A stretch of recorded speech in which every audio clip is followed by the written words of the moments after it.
তার জন্য প্রথমেই কই মাছগুলো ভালো করে ধুয়ে লবণ হলুদ মাখিয়ে তারপরে কড়াইয়ে গোটা জিরে আর শুকনো লঙ্কা ফোড়ন দিয়ে বা তেজপাতা ফোড়ন দিয়ে আলুগুলো ভালো করে ভেজে নিলেন। আলুগুলো আধা ভাজা হয়ে গেলে কাঁচকলাগুলো দিলেন।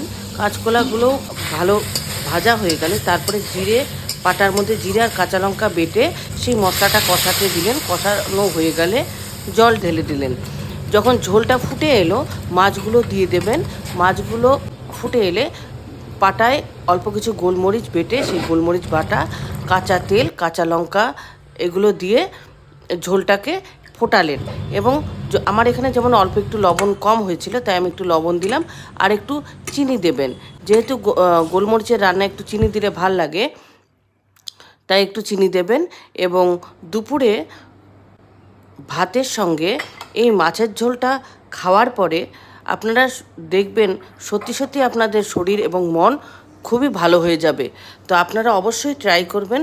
ট্রাই করার পরে আমাকে জানাবেন সত্যি মাছটা কেমন হয়েছিল এবং খাওয়ার পরে আপনাদের উপলব্ধিটা কেমন ছিল।